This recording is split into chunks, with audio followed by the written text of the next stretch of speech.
Olha, nunca estivemos com a vida tão protegida, nunca fomos tão super alimentados. Somos o Homo sapiens com a temperatura mais controlada que já viveu.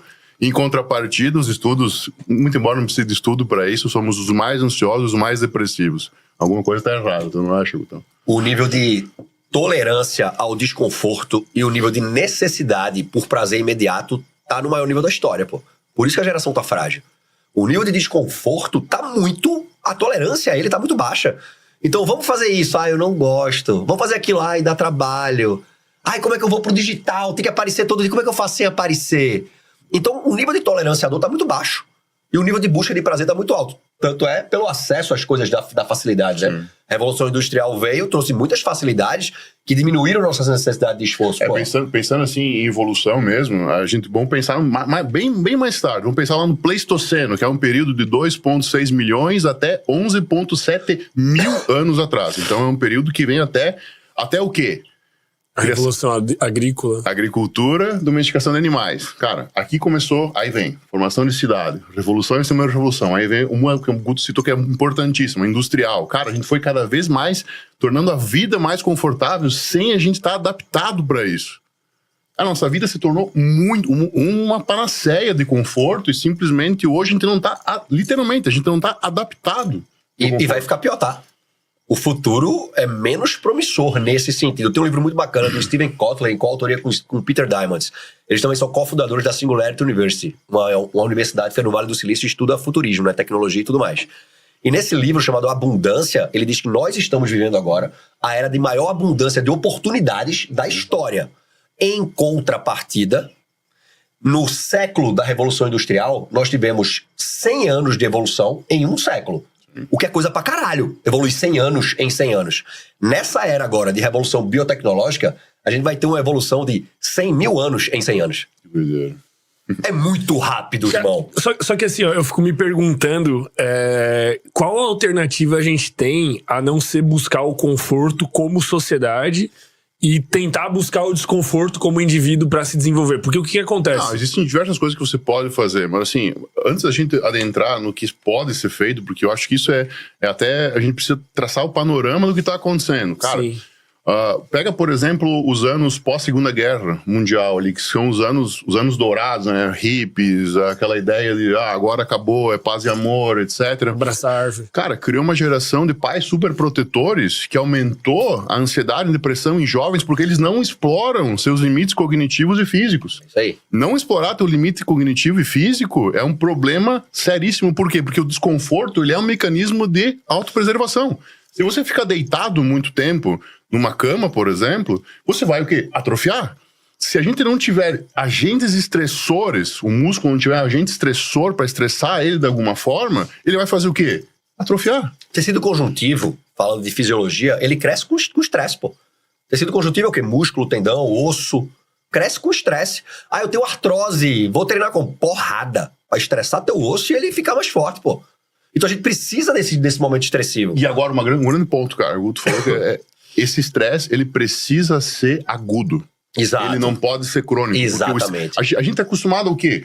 Eu tô com fome, encontrei uma árvore de fruta. Opa, beleza. Tô com fome, consegui caçar. Puta, animal, meu dia tá ótimo. O que acontece hoje? A gente tá sempre estressado por quê? Cara, olha só a loucura. A gente vive um excesso de informação simplesmente que a gente não consegue saber o que fazer. 11 horas e 6 minutos por dia... Nós somos expostos a mídias, tipo música, redes sociais. Cara, o exemplar de um jornal, que é uma coisa completamente arcaica hoje já. O exemplar de um jornal tem mais informação do que um homem na Idade Média ia consumir durante toda a vida. É como se a parte nova do cérebro, frontal, ela mandasse impulsos de agonia para outra parte porque ela não consegue processar a informação. Então o que acontece? Tu acaba ficando ansioso e pensando que um problema, tu não consegue mais discernir um problema de um real problema. O teu problema assim, eu não consigo aparecer em rede social. Mas que problema? O problema é não conseguir comer, não ter o que comer. Entendeu? Esse é o real problema. Isso é muito... Vai, pode terminar. Não, então a gente não consegue discernir, separar uma coisa da outra, um problema de um real problema. E de fato a gente não consegue mesmo, fisiologicamente e antropologicamente falando, a gente carrega a mesma carga genética de milhões de anos atrás. Então chega a gente aqui, vamos na caverna, testou falar, vamos depois daquela montanha ver se tem bicho. O risco de morte era muito grande. Então arriscar ir ali traria um problema muito alto. Qual o problema de apertar um botão e abrir uma live hoje? É zero, você não tem risco nenhum. Só que pra pessoa virou problema. Porque o nível de tolerância ao desconforto é muito alto. Isso parte muito de um processo que as pessoas... O brasileiro é muito bom em destruir coisas que vêm de fora e são excelentes. Coach, autoajuda. Livro de autoajuda. Pô, o livro vai te autoajudar. É ruim por quê? Não tô dizendo que não tem abobrinha lá, não. Não tô dizendo que não tem gente picareta. Mas, porra, tu precisa saber quem tu é pra ter tomadas de decisões mais assertivas. Pra dizer, não, isso aqui eu vou filtrar, isso aqui eu não vou ver. Isso aqui eu não vou ver. Porque eu sei quem eu sou, eu sei pra onde eu quero ir. As pessoas estão completamente perdidas nisso hoje. Autoconhecimento é uma ferramenta extremamente necessária e digo mais, é a base do ser humano, é conhecer a si mesmo, cara. Tem que saber quem você é pra saber teu lugar no mundo. O que você está fazendo aqui? Até pra saber dosar esse conforto e desconforto. E uma coisa que eu coloco muito, cara, é que assim, só tem um jeito dessa conta fechar lá no final. É você deixar o mundo melhor que quando você entrou. 100%. É isso, é assim que a conta fecha. É assim que a conta fecha. Por quê? Tu quer um mundo pior ou melhor? Eu vou ser pai agora. Eu penso igual. Aí não vou ter filho porque o mundo tá uma merda. É o contrário, faz 4, pô. Bota gente boa no mundo, irmão. Mas eu tenho uma teoria de que quem não quer ter filho é porque não resolveu a própria vida. O cara não tem orgulho da própria história, não se sente capaz. Porque ter filho, teoricamente, é um desconforto. Da mesma maneira que a pessoa antes ia lá ver se tem um bicho, hoje ela não tem coragem de apertar pra começar uma live. A pessoa hoje em dia também não quer ter filho, porque ter filho... E não ter filho vai criando uma cadeia de busca de conforto muito louca, né? Porque você não tem filho porque dá trabalho. Aí você tem um cachorro, mas pô, eu quero viajar. Aí você tem uma samambaia, pô, mas tem que aguar. Você tem um cacto artificial em casa, pô. É nesse nível, tá ligado? De não querer ter responsabilidade. Porra, velho, isso começou numa romantização de coisas, na tentativa de desconstrução de tudo que dá trabalho construir. Religião, dinheiro, família... Dá trabalho pra caralho construir isso. A galera tenta desconstruir isso aí. Eu tenho uma teoria. Isso começou com o Crepúsculo. O vampiro brilha, irmão. O vampiro, na época da gente, morria. Tá fudido. Hoje brilha. Vamos ao brilhei, Eduardo. Aí não vou transar com ela não, que eu amo ela. Ah, se fuder. Um vampiro, brother. Matar todo mundo. Não, um vampiro bonzinho. Aí você começa a colocar informações na cabeça da juventude nova de que é assim mesmo. A vida é uma maravilha. Teve uma edição do Big Brother, que foi a pior de todas agora. Eu não lembro qual foi exatamente. Que os caras se reuniram, levaram um esporro da direção. Ai, não, vamos fazer um Big Brother novo, sem brigas, sem tretas. Big Brother é briga e treta, irmão. A massa quer ver isso. Então tem que entender quem é você, quem é o Big Brother nesse caso. É um mecanismo de divertimento que passa por tretas através de colocar várias pessoas diferentes no mesmo lugar. Não vamos fazer isso, então perde identidade. Mas essa fuga do desconforto justamente direciona as pessoas até mesmo a desconstrução da própria identidade. Cara, o problema é que assim, ó... Até mesmo ideologia de gênero. É que os estudos são claros, Fermento, em mostrar que não é porque a gente tem mais conforto, aumenta o nosso bem-estar. Não é assim. Existe um ponto ótimo dentro disso, que a gente precisa desses agentes estressores, a gente precisa estar desconfortável justamente para a gente conseguir ficar com bem-estar. Então, mas qual é esse lugar? Porque, cara, a gente tá no mundo, pensa assim, a gente tá no mundo, cara, que 0,03% do tempo a gente tá confortável. A gente não conseguiu se adaptar a isso nem... Entendeu? Não existe como 0,03% do mundo confortável. Mas pensa como... Da história do mundo está confortável. Como sociedade. O caçador-coletor lá, ele tinha sempre uma imprevisibilidade a respeito de ter alimentos ou de não ter. E aí, em algum momento, ele decide começar com a agricultura, né? Uns 10 mil anos atrás, por aí. Como fazer a rotação. Cara, a agricultura já começou um processo de deteriorização do ser humano. Porque não necessariamente. Sim, necessariamente. Não, porque trouxe outros problemas. Então, sim. Então não é deteriorização. Mas todo processo que traz conforto e segurança vai trazer um processo de deteriorização do ser humano em algum aspecto. Mas isso seria um problema se você não tivesse noção disso. Exatamente. A gente consegue ter noção disso. Mas por que a gente age diferente? Porque é um puto preguiçoso. Porque a gente quer uma vida sem problema. Galera, eu quero ficar rico pra não ter problema. Ao contrário, irmão, vai ter muito mais problemas. Muito mais difíceis de serem executados. Quando você tem consciência disso, eu vou sair desse nível de consciência pra esse. O primeiro ponto que acontece na sua cabeça é uma guerra. Porque teu cérebro não quer mudar. Ele quer te manter uma homeostase ali. O que tu ensina ele a fazer, pra ele é muito bom. Porque o cérebro da gente, a principal coisa que ele faz é economizar energia. Então toda mudança vai trazer um gasto energético muito grande. Só que se tu passa da barreira, daquele limiar, pra explicar ao cérebro dizendo, pô, peraí, por mais que ele esteja gastando essa energia aqui, todo o resto tá gastando menos. Vai treinar, vai dormir cedo, Perfeito. vai trabalhar melhor. E aí ele começa a querer gastar aquela energia pra isso. Foco e atenção no que você tá lendo e não ficar rolando reels. Exatamente. Foco e atenção, você treina como tu treina um músculo, meu velho. Foco e atenção é uma coisa treinável, o paladar é treinável. Então é preciso ter a capacidade de sentar e ler com foco e atenção. E uma coisa muito louca, a principal coisa que se uma pessoa consegue controlar de impulso, de necessidade, pra gerir toda a vida, é uma que as pessoas não conseguem controlar hoje. Comida. Se você controla o que você come, você controla qualquer coisa, irmão. Porque o principal recurso pra se manter vivo é comer. Porque respirar não é um ato consciente. Comer é.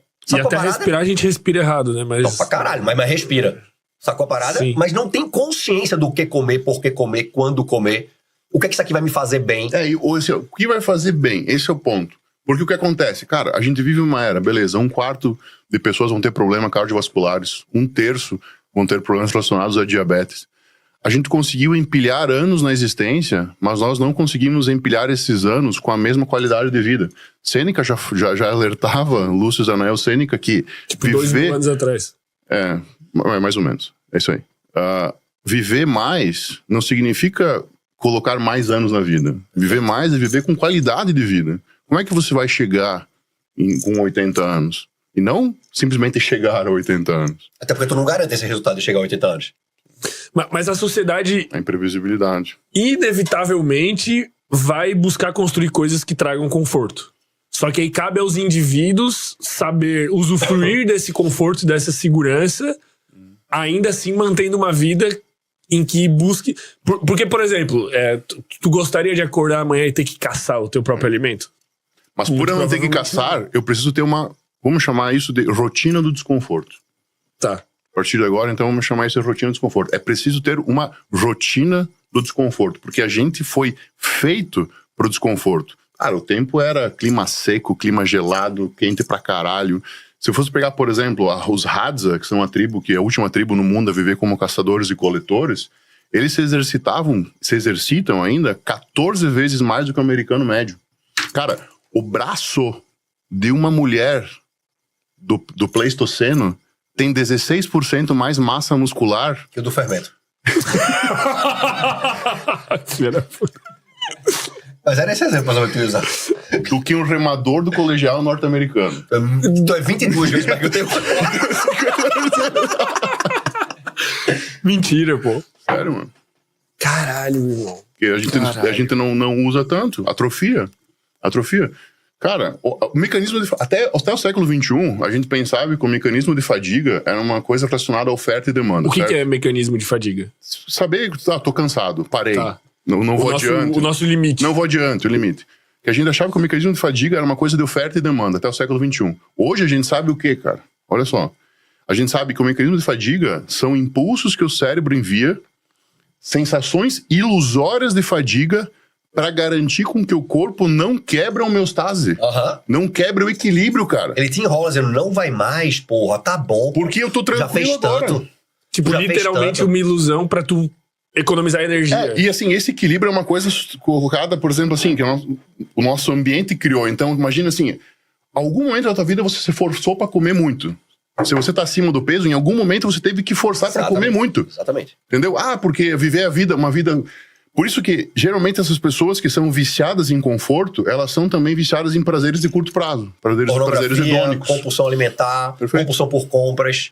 Perfeito. E a galera, por ausência de clareza disso, confunde muito compulsão, que é um transtorno mental, com o que chama de binge, né? Binge é o transtorno compulsivo transitório. Por exemplo, num dia muito estressante, eu comi demais. Você não tem compulsão. Porque a pessoa com compulsão alimentar come muito de tudo. Agora eu como muito chocolate às terças, porque é o meu dia mais estressante. Só que essa pessoa vem com uma crença de que... Porra, tu lembra quando a gente ia pro dentista, tinha pirulito na porta do dentista na saída.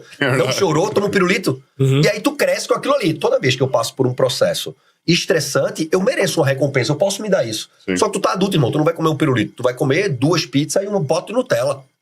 Isso vai afetar teu corpo pré-frontal, que é onde ocorre tua tomada de decisões. E aí gera um processo, um ciclo vicioso de tomada de decisões não assertivas por um momento, por uma coisa. É o que a gente falou no começo. Você não sabe quem você é, irmão. Então toda decisão que você tomar a partir de agora vai ser arbitrária. Você não sabe pra onde tá indo, você vai escutar qualquer pessoa, toda opinião que tiverem sobre você, você vai levar em consideração. Você não sabe pra onde você tá indo e o quanto aquele risco vale. Por exemplo, tô mudando pra São Paulo agora. Fechei a casa, paguei. A casa custa 12 mil a mais do que eu pago aqui. Eu pago 28, lá vai custar 40 mil. Beleza. Minha mulher fez uma pergunta pra mim, boa. Pô, amor, 40 mil não é muito, não? E aí eu parei pra considerar o que ela tava falando. E eu disse, amor, se eu tiver indo pra São Paulo pra trabalhar mais e 12 mil fizer diferença, eu não vou pra São Paulo, pô. Clareza de informações. Agora, se eu ficasse sem essa assertividade do que eu tô indo fazer lá e do quanto de grana eu tô indo pra fazer, eu ia dizer, cara, é verdade, né? Vamos economizar isso aqui? Não faz sentido, irmão, pensar nisso. Comprei uma Ferrari. Ai, não, vou comprar porque a gasolina tá cara. Não, brother. Então, quem é você? O que é que você tá disposto a chegar onde você quer chegar? Como você chega lá economizando mais energia? Né? Fazendo menos, mas fazendo melhor, sendo essencialista na tomada de decisões, essencialista no que eu vou ouvir, aonde eu vou dispor minha decisão, aonde vale a pena eu colocar minha atenção e meu tempo, porque a maior moeda da gente hoje é LTV, pô, é tempo, pô. É atenção, irmão. Quanto mais atenção eu dou a um negócio, mais atenção aquilo cresce.